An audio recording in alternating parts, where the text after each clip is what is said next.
Baik, Assalamualaikum warahmatullahi wabarakatuh. Waalaikumsalam warahmatullahi wabarakatuh. Perkenalkan, kami dari kelompok 2 yang beranggotakan dengan saya sendiri Ari Miftah Budiman, lalu ada Fadilah Deliani Putri, lalu ada Muhammad Rustunu Rizki, Nova Restina Maharani, dan Ridwan Ahri. Di sini kami dari kelompok 2 akan mempresentasikan bedah jurnal machine learning dengan judul Perbandingan Metode Supervised Learning untuk Prediksi Diabetes Gestasional, Reimplementasi, dan Analisis Krisis. Baik, selanjutnya di sini ada agenda presentasi yaitu dibagi menjadi 4 bagian utama. Pertama, kami akan menyampaikan ringkasan jurnal yang mencakup tujuan penelitian, dataset, metodologi, dan hasil penelitian asli. Kedua, kami akan menjelaskan proses reimplementasi model menggunakan Python, termasuk 7 algoritma yang kami uji ulang.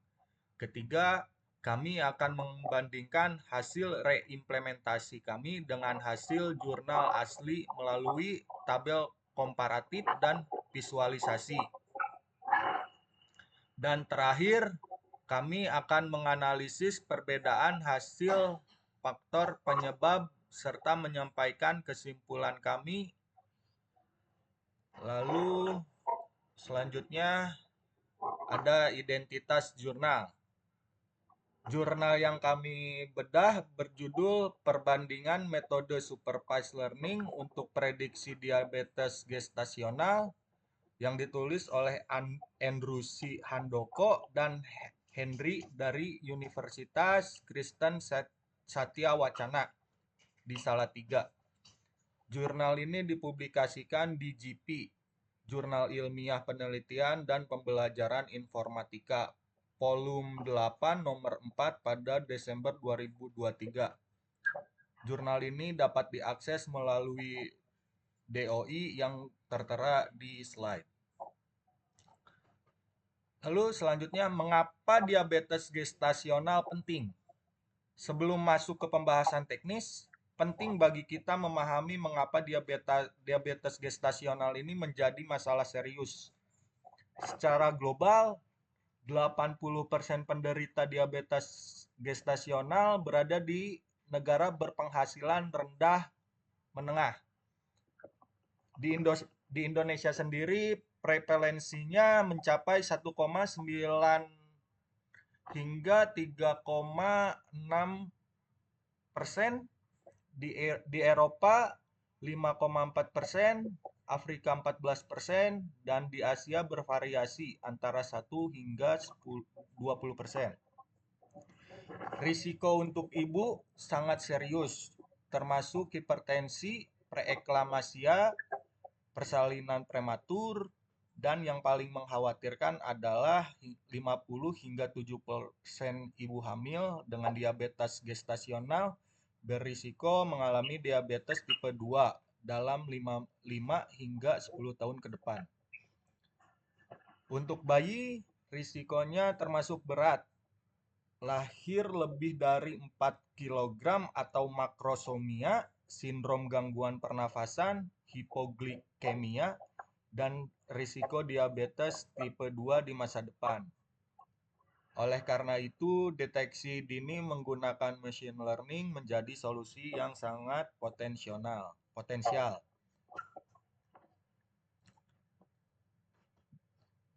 Baik, selanjutnya ada tujuan penelitian jurnal.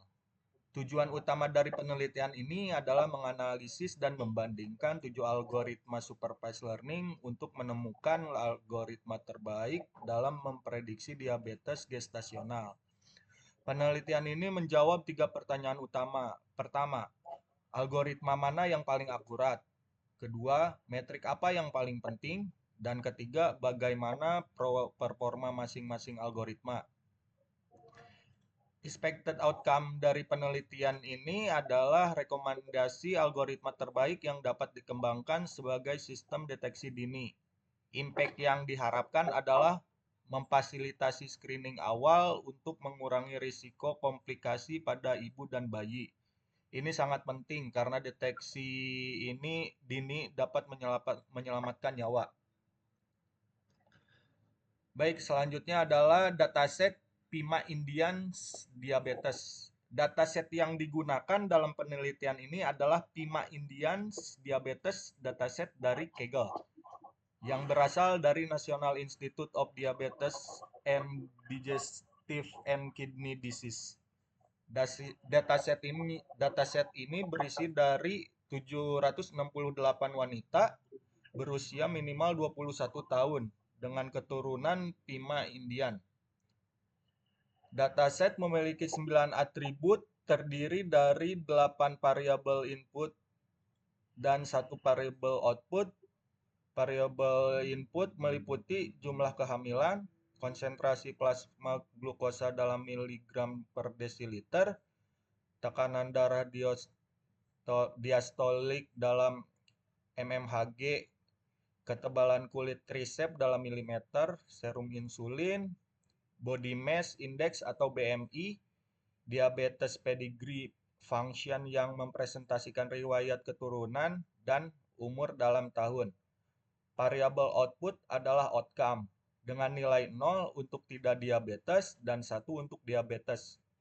Distribusi kelas menunjukkan 500 sampel atau 65% tidak diabetes dan 268 sampel atau 35% diabetes. Ini menunjukkan dataset yang sedikit imbalance. Sekarang saya serahkan kepada Padilla untuk menjelaskan algoritma dan metodologi. Terima kasih Mas Ari. Baik teman-teman, dalam penelitian ini ada 7 algoritma yang dibandingkan. Mari kita bahas satu persatu. Yang pertama, yaitu ada logistic regression. Ini adalah metode regresi untuk klasifikasi biner yang simple, cepat, dan mudah diinterpretasi. Kedua ada Keener-Neitbour atau KNN. Algoritma klasifikasi berdasarkan tetangga terdekat yang merupakan metode non-parametrik. Yang ketiga ada Support Vector Machine atau SVM. Algoritma ini mencari hyperplane optimal dan sangat powerful untuk data berdimensi tinggi. Yang keempat ada Naive Bayes, probabilistic classifier yang berbasis pada teorema Bayes. Yang kelima ada Decision Tree, klasifikasi berbasis aturan yang mudah diinterpretasi. Yang keenam ada Neural Network, yaitu untuk meniru struktur otak manusia dan bagus untuk menangkap pola kompleks. Dan ketujuh ada Random Forest, assemble dari Decision Tree yang mengurangi overfitting. Ketujuh algoritma ini masing-masing memiliki karakteristik dan kekuatan yang berbeda, sehingga menarik untuk dibandingkan performanya. Selanjutnya, untuk metodologi penelitian, jurnal ini menggunakan Orange Data Mining sebagai software. Orange adalah tools GUI based yang open source dan tidak memerlukan coding, sehingga user friendly untuk non-programmer. Data splitting yang digunakan adalah 80% untuk training atau 614 sampel dan 20% untuk testing atau 154 sampel. Metode yang digunakan adalah random sampling dengan 100 kali repetisi untuk mendapatkan hasil yang stabil. Untuk evaluasi metrik, jurnal menetapkan priority order yang sangat penting. Priority pertama adalah recall untuk meminimalkan false negatif. Kedua, akurasi untuk correctness secara keseluruhan. Ketiga, precision untuk true positive rate. Keempat, trend time untuk efisiensi kecepatan. Dan kelima, ada test time untuk inference speed. Mengapa recall menjadi prioritas? Karena dalam healthcare, melewatkan pasien yang sakit atau false negatif jauh lebih berbahaya daripada false alarm atau false positif. Ini prinsip kehati-hatian dalam medis. Sekarang kita lihat hasil dari penelitian jurnal asli.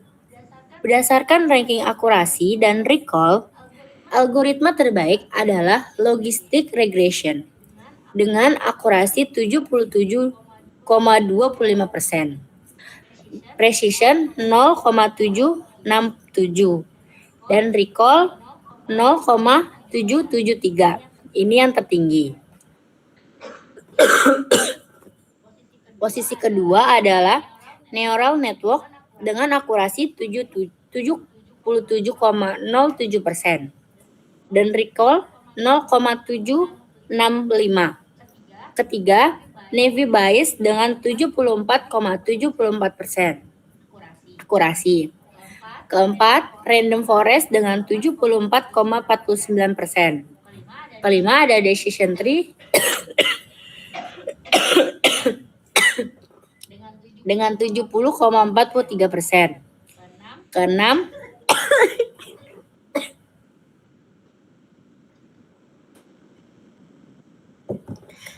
Keenam dengan KKN dengan 71,49%.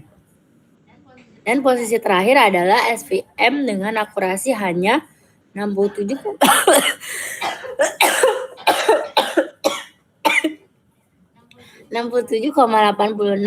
dan recall 0,685. Key finding yang menarik adalah logistic regression berhasil mencapai recall tertinggi. Dan mengejutkan adalah model yang sederhana justru mengalahkan model yang kompleks seperti neural network dan SVM. Ini menunjukkan bahwa simplicity kadang lebih baik dan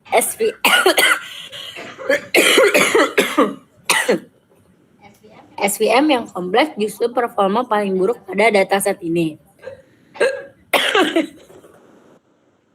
Kesimpulan dari jurnal asli menyatakan bahwa logistic regression terbukti sebagai algoritma terbaik untuk prediksi diabetes gestasional.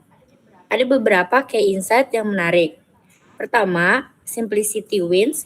Model sederhana bisa lebih baik dari kompleks model. Kedua, domain alignment. Dataset numerik ternyata cocok dengan karakteristik logistic regression. Ketiga, computational efisiensi train time hanya 4,6 detik dan test time 0,25 detik. Sangat efisien.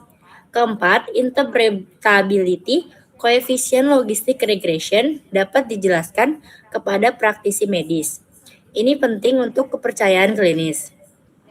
Rekomendasi dari jurnal adalah logistic regression dapat dikembangkan sebagai sistem deteksi dini dengan akurasi yang acceptable untuk screening awal. Namun perlu diingat, hasil ini spesifik untuk dataset PIMA Indians, sehingga perlu validasi pada populasi Indonesia. Sekarang saya serahkan kepada Restu untuk penjelasan reimplementasinya. Terima kasih Fadilah. Baik, sekarang kita masuk ke bagian reimplementasi yang kami lakukan. Kami menggunakan teknologi stack yang berbeda dari jurnal asli. Untuk platform, kami menggunakan Google Colab yang merupakan cloud-based Jupyter Notebook dengan akses gratis ke GPU dan TPU, serta sudah pre-installed libraries yang lengkap. Untuk programming, kami menggunakan Python versi 3.10, Scikit-learn 1.3.0, Pandas, NumPy untuk data processing, dan Matplotlib serta Seaborn untuk visualisasi. Mengapa berbeda dari jurnal? Jurnal menggunakan Orange yang GUI based tanpa coding, sedangkan kami menggunakan Python dengan coding penuh untuk kontrol yang lebih baik. Tujuan kami adalah validasi hasil dengan metode yang berbeda untuk melihat konsistensi. Keuntungan pendekatan kami adalah producible dengan script customizable hyperparameters, dokumentasi yang lebih baik, dan version control friendly untuk kolaborasi tim. Ini penting untuk riset yang dapat direplikasi oleh peneliti lain. Oke. Proses implementasi. Workflow implementasi kami mengikuti 6 tahap standar machine learning. Tahap pertama adalah data loading. Kami load dataset diabetes CSV yang berisi 768 rows dengan 9 kolom yang sama seperti jurnal dari sumber Kaggle. Tahap kedua, exploratory data analysis. Kami cek missing values, visualisasi distribusi data, dan analisis kolerasi antar variabel. Tahap ketiga, ada pre-processing. Kami lakukan trend test split dengan rasio 80/20, sama seperti jurnal, menggunakan standar scalar untuk normalisasi dan random state 42 untuk reproducibility. Tahap keempat, model training. Kami train ke-7 algoritma dengan default clean parameters dan mencatat training time. Untuk tahap kelima, model evaluation. Kami predik pada test set, kalkulasi, matriks akurasi, precision, recall, dan F1 score, serta generate confusion matrix. Dan tahap terakhir, comparison. Kami bandingkan dengan hasil jurnal, analisis perbedaan, dan lakukan statistical validation. Proses ini sistematis dan terstruktur. Kode implementasi. Mari kita lihat contoh kode implementasi yang kami gunakan. Ini adalah snip untuk logistic regression, tapi proses serupa kami terapkan untuk semua algoritma. Pertama, kami load dataset dengan pandas rod CSP, kemudian pisahkan X sebagai features dan Y sebagai target variable outcome. Kedua, trend test split dengan rasio 80/20, random state 42, dan stratifi untuk menjaga proporsi kelas. Ketiga, standardization menggunakan standar scalar. Ini penting karena kami fit transform pada training data dan hanya transform pada test data untuk menghindari data leakage. Keempat, train model dengan logistic regression max iter 1000 untuk konvergensi dan random state 42. Kelima, predik pada test set dan evaluasi menggunakan akurasi score, recall score, dan precision score dari scan matrix. Terakhir, print hasil. Kode ini simple, clean, dan easily reproducible. Setiap algoritma mengikuti pattern yang sama dengan hanya mengganti model kelasnya. Sekarang kita lihat hasilnya ya. Oke, ini adalah hasil implementasi kami. Mari kita lihat matriks setiap algoritma. Berdasarkan ranking recall yang menjadi prioritas utama, posisi pertama adalah Naive Bayes dengan 82,05%. Kedua, Random Forest 79,49%, dan ketiga Logistic Regression 76,92%. Ini berbeda dengan jurnal. Base algoritma kami adalah Naive Bayes dengan recall tertinggi. Hasil aktual bisa berbeda plus minus 2-5%, tergantung random state yang digunakan.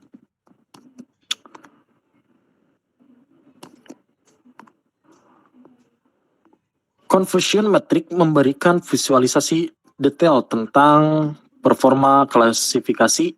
Setiap confusion metric terdiri dari 4 kuadran. True negatif atau TN di kiri atas, correctly predicted, nomor no diabetes, false positif atau FP di kanan atas.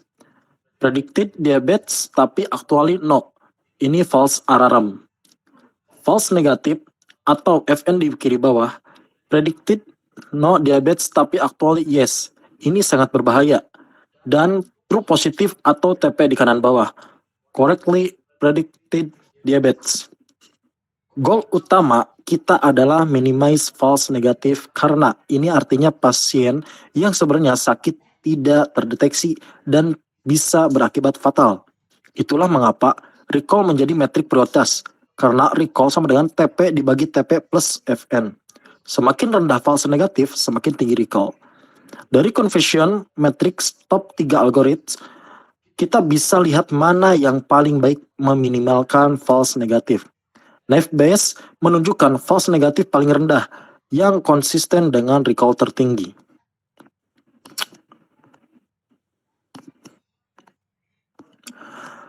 Perbandingan hasil jurnal versus reimplementasi. Sekarang mari kita bandingkan hasil jurnal dengan reimplementasi kami secara detail. Overall konsistensi adalah 93% dengan 6 dari 7 algoritma berada dalam range perbedaan di bawah 5%. Yang dianggap konsisten hanya SVM yang perbedaannya 5-10% yang masih acceptable. Key finding penting, Naive Bayes performs better di reimplementasi kami. Legend menunjukkan hijau untuk konsisten, kuning untuk acceptable. Ini menunjukkan hasil jurnal valid dan reproducible. Untuk selanjutnya mungkin saya serahkan ke Mbak Nova untuk perbandingan lebih detailnya ya. Silakan Mbak Nova. Oke, selanjutnya Bayes algoritma spotlight. Mari kita spotlight algoritma terbaik yaitu Naive Bayes yang menjadi winner di reimplementasi kami. Performance matrix dari jurnal menunjukkan Naive Bayes di ranking 3 dengan akurasi 74,74%, precision 0,751 dan recall 0,760. Namun di reimplementation kami, Naive Bayes naik ke rank 1 dengan akurasi 74,68%, hampir sama. Precision memang turun ke 0,681, tapi recall melonjak ke 0,821. Ini yang highest. Konsistensi cek menunjukkan status acceptable dengan difference plus 6,1%. Recall improvement.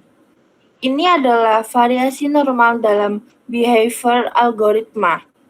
Mengapa Naive Bayes wins diimplementasikan kami? Ada beberapa alasan. Pertama, higher recall terbaik untuk minimizing false negatif yang kritikal di healthcare. Kedua, fast-test training karena pendekatan probabilistik yang efisien. Ketiga, good with imbalance data. Naive Bayes secara natural menangani ketidakseimbangan kelas. Keempat, simplicity sama interpretable-nya dengan logistic regression. Trade-off yang harus diterima adalah lower precision, yang artinya lebih banyak false alarms. Tapi di konteks healthcare, ini lebih acceptable daripada misdetection. Mengapa berbeda dari jurnal? Kemungkinan karena pre-processing difference, standard scalar affects Naive Bayes secara berbeda, random sampling variations, dan perbedaan implementasi Orange versus Clarence. This is normal and acceptable in ML research. Kemudian analisis perbedaan hasil. Sekarang mari kita analisis mengapa hasil bisa berbeda. Ada 5 faktor utama. Kita mulai dari 2 faktor pertama. Faktor pertama, random state dan sampling. Di jurnal, mereka menggunakan random sampling dengan 100 kali repetisi dan hasil di-average across 100 runs. Orange menangani ini secara otomatis. Sedangkan di reimplementasi kami melakukan single trend test split dengan random state 42 fixed one time execution saja. Impact-nya adalah variasi data composition yang berbeda. Jurnal lebih stable karena average dari banyak runs, sedangkan reimplementasi lebih dependent pada lucky split tersebut. Expected difference dari faktor ini adalah 1-5%. Kemudian faktor kedua, pre-processing dan normalization. Di jurnal dengan orange, ada automatic pre-processing, built-in normalization, dan default fitur scaling yang tidak dijelaskan detail. Sedangkan di pattern, kami melakukan manual standard scaler dengan explicit z-score normalization menggunakan formal x minus min dibagi standard deviation. Impact-nya adalah algoritma yang sensitif to scale seperti SVM, KNN, dan neural network bisa mengalami perbedaan 2-8%. Logistic regression relatif less affected karena sifatnya yang robust terhadap scaling. Ini menjelaskan mengapa SVM net dan neural network menunjukkan perbedaan lebih besar. Lanjut ke faktor ketiga dan 4. Faktor 3, hyperparameter defaults. Different libraries memiliki different default. Mari kita lihat tabel perbandingan. Untuk neural network, Orange menggunakan hidden layers dan learning rate yang unknown, sedangkan Sclin defaultnya adalah hidden layer size 100 dan learning rate 0,001. Ini high impact.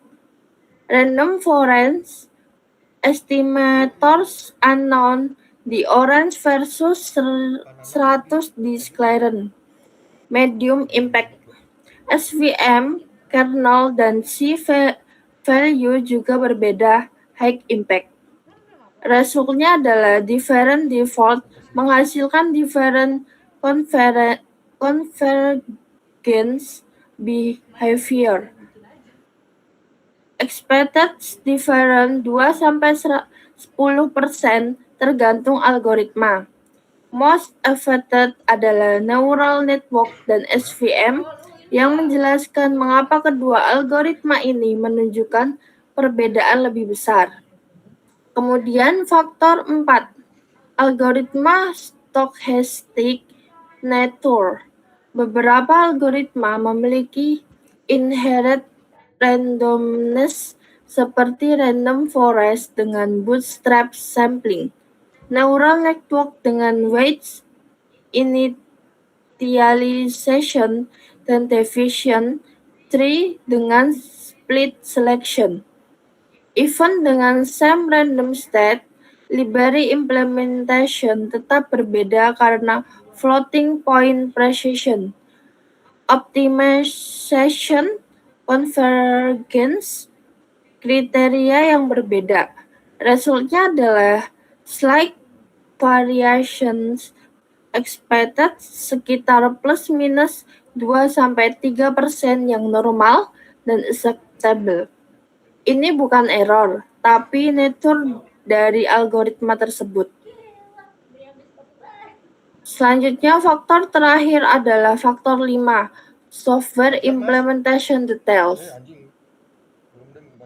Perbandingan Orange versus Sclaren menunjukkan perbedaan fundamental. Orange versus 3.36 menggunakan C++ atau Python implementation, sedangkan Scikit 1.3.0 pure Python dengan Cython ini affect speed and precision. Optimization, the Orange built-in Disclaren customizable affect convergence. Numerical precision, the Orange unknowns. Sclaren menggunakan float 64 bisa cause rounding errors. Other factors yang berkontribusi termasuk library version difference, operating system Windows atau Linux atau Mac yang berbeda, hardware seperti CPU arsitektur dan compiler optimizations, impacts-nya small but kumulatif sekitar plus minus 1-3%.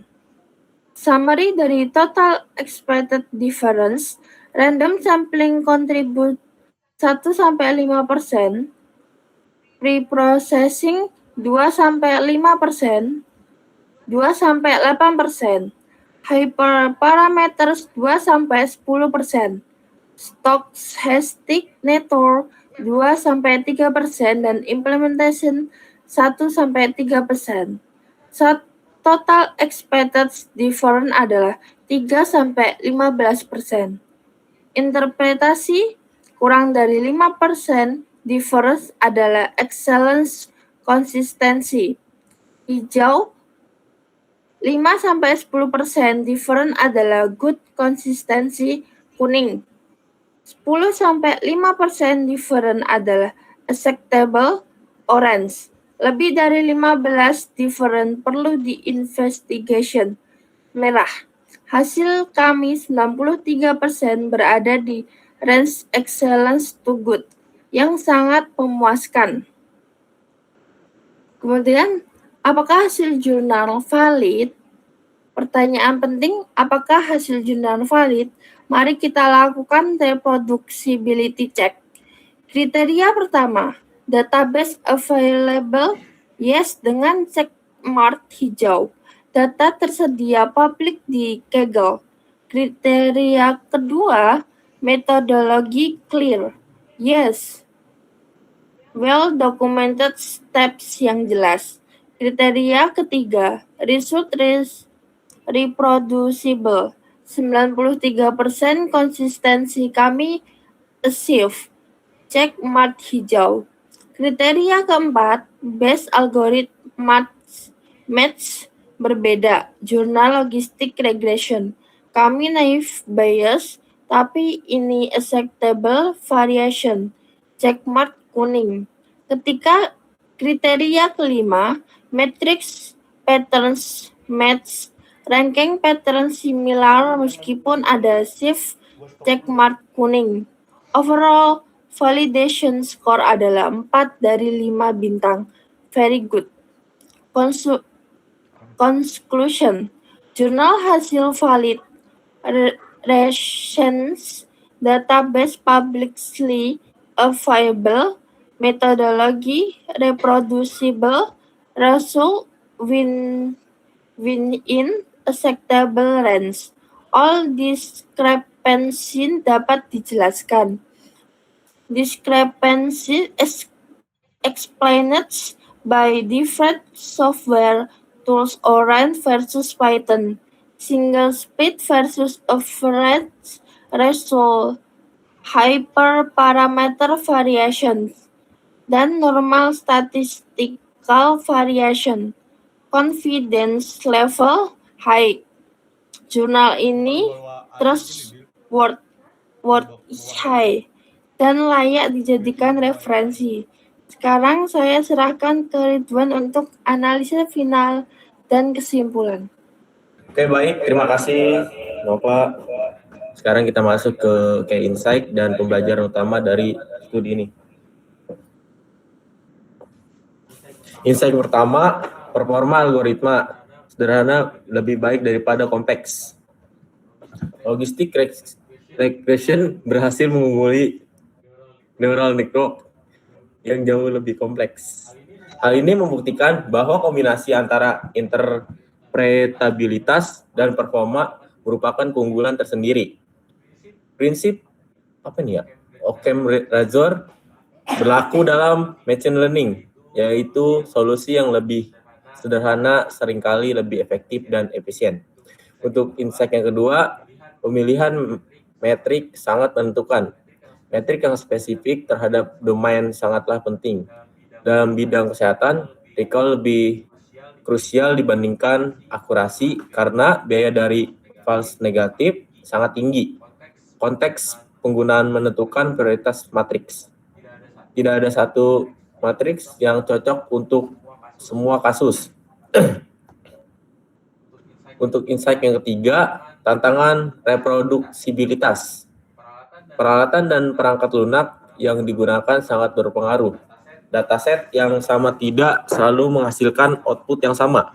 Pilihan software yang dapat secara signifikan mempengaruhi hasil, sehingga dokumentasi yang menyeluruh menjadi kunci untuk menjaga reproduksibilitas penelitian.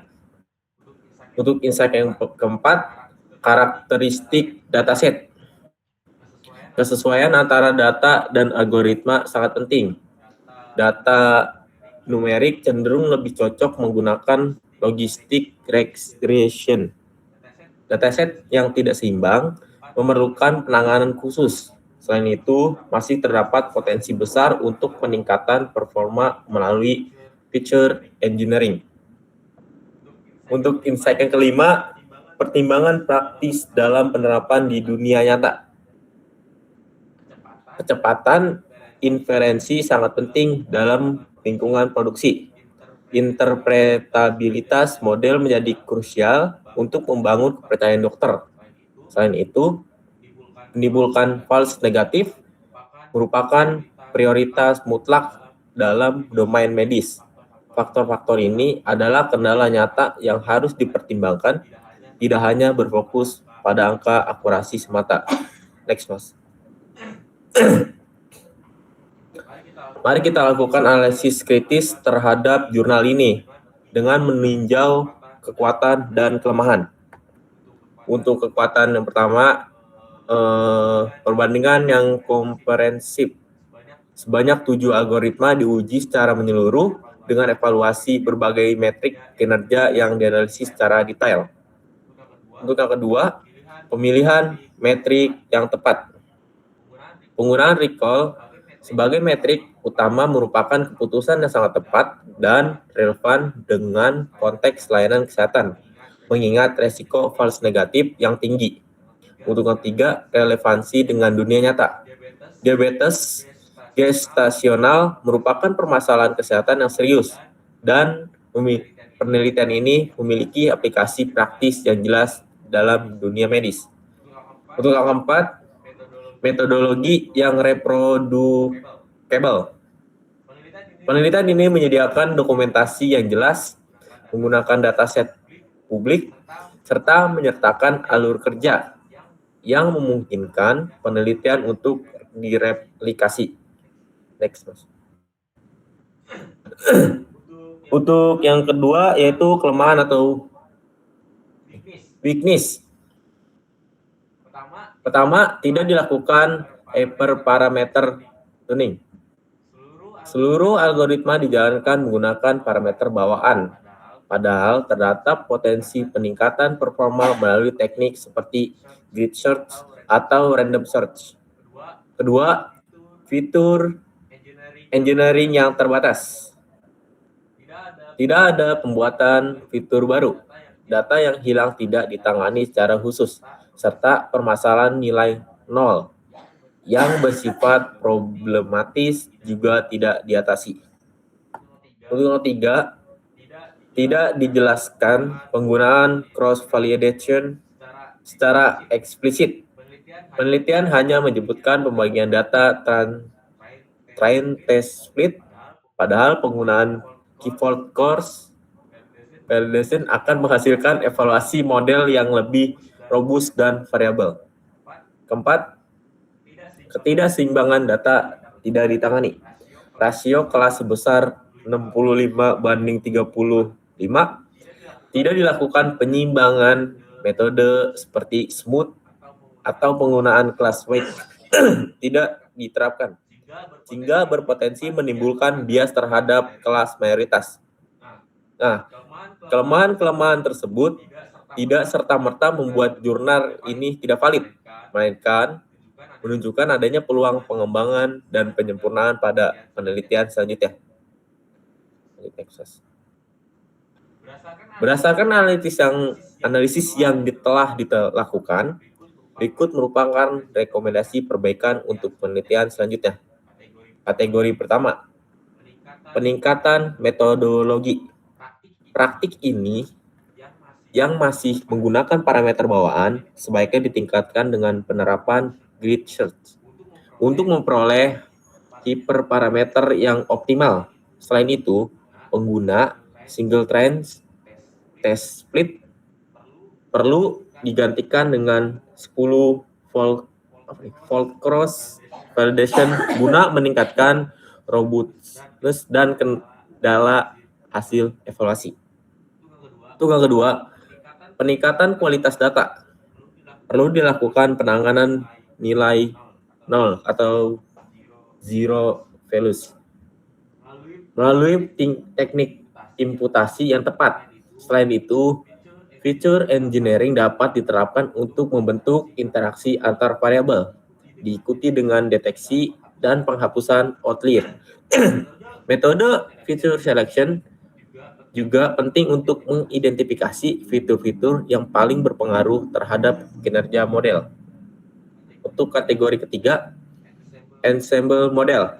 Penelitian selanjutnya dapat mengimplementasikan voting classifier yang mengombinasikan 3 algoritma terbaik. Selain itu, pendekatan stacking dan meta-linear, serta metode boosting seperti XBoost dan Leak dapat digunakan. Untuk keempat, teknik lanjutan. Penerapan deep learning dapat dipertimbangkan apabila tersedia dataset dengan jumlah data yang lebih besar untuk meningkatkan interpretabilitas model, atau lain sangat direkomendasikan. Selain itu, teknik calibration perlu diterapkan agar keluaran probabilitas model lebih andal dan dapat dipercaya. Untuk yang kelima, validasi klinis. Diperlukan validasi menggunakan dataset eksternal pada populasi yang berbeda untuk menguji generalisasi model. Kolaborasi dengan tenaga medis sangat penting untuk memasukkan pengetahuan domain. Selain itu, desain studi prospektif serta pengujian implementasi di lingkungan nyata.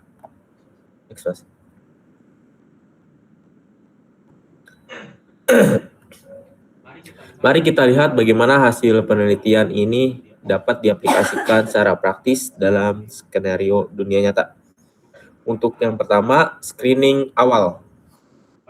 Pasien memasukkan 8 variabel data kesehatan, kemudian diproses oleh model logistik regression untuk menghasilkan skor resiko dengan rating rentang 0 hingga 1. Tindakan ditentukan berdasarkan tingkat resiko. Resiko tinggi lebih besar 0,7, pasien langsung dirujuk ke dokter spesialis. Resiko sedang 0,3 sampai 0,7 dilakukan pemantauan ketat dengan tidak lanjut. Untuk resiko rendah kurang dari 0,3, pasien menjalani pemeriksaan rutin tanpa perlakuan khusus. Untuk kedua, aplikasi mobile. Pasien dapat memasukkan data secara mandiri melalui smartphone. Prediksi risiko tersedia secara real time, dilengkapi dengan sistem peringatan untuk kasus berisiko tinggi. Untuk yang ketiga, sistem informasi rumah sakit. Model terintegrasi dengan electronic medical record rumah sakit. Sistem dapat melakukan prediksi secara massal untuk seluruh ibu hamil yang baru melakukan registrasi dapat mengakses dashboard yang menampilkan daftar pasien berisiko tinggi. Untuk yang keempat, puskesmas dan klinik. Sistem dirancang khusus untuk lingkungan dan keterbatasan sumber daya, menggunakan antarmuka sederhana dan ramah pengguna. Aplikasi memiliki kemampuan offline karena keterbatasan akses internet, secara dilengkapi pelatihan bagi tenaga kesehatan yang mungkin belum terbiasa dengan teknologi. Next, Mas. Sekarang kita sampai pada kesimpulan dari seluruh berjah jurnal yang kami lakukan. Untuk yang pertama, status reimplementasi. Reimplementasi berhasil dengan tingkat keberhasilan yang tinggi. Kami berhasil memproduksi serta memvalidasi hasil yang dilaporkan dalam jurnal secara konsisten. Untuk yang kedua, hasil perbandingan. Algoritma terbaik yang diperoleh menunjukkan perbedaan. Jurnal menyimpulkan logistic regression sebagai model terbaik, sementara hasil kami menunjukkan naive Bayes sebagai model yang performa tertinggi. Meskipun demikian, kedua hasil tersebut sama-sama valid, konsisten, nilai metrik menunjukkan rata-rata 93%. Untuk ketiga, validasi jurnal.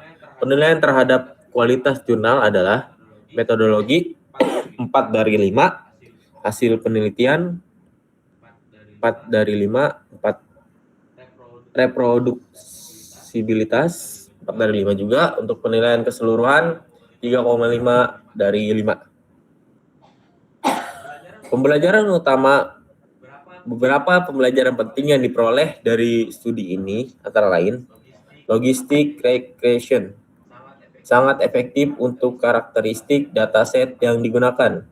Yang kedua, model sederhana mampu mengungguli model yang lebih kompleks. Yang ketiga, pemilihan matriks evaluasi sangat krusial.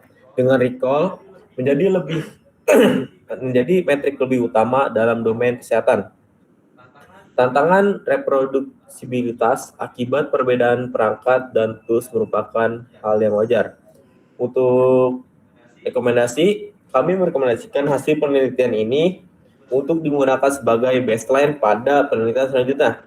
Penelitian dapat dilakukan melalui hyperparameter tuning, validasi menggunakan data dari Indonesia untuk memastikan relevansi lokal, serta pengembangan sistem ini sebagai clinical decision support system yang dapat membantu tenaga kesehatan dan pengambilan keputusan klinis. Next, Mas. Baik rekan-rekan sekalian, demikian pemaparan yang dapat kami sampaikan. Terima kasih atas perhatian dan partisipasi teman-teman. Kami berharap presentasi ini dapat memberikan wawasan baru mengenai penerapan machine learning dalam bidang kesehatan, pentingnya reproduksibilitas dalam penelitian, serta urgensi validasi yang tepat dalam pengembangan model prediksi. Kami juga berharap pemaparan ini dapat memicu diskusi yang konstruktif serta menginspirasi penelitian lanjutan, khusus yang memanfaatkan data populasi Indonesia agar hasil penelitian lebih relevan secara lokal. Terima kasih. Wassalamualaikum warahmatullahi wabarakatuh.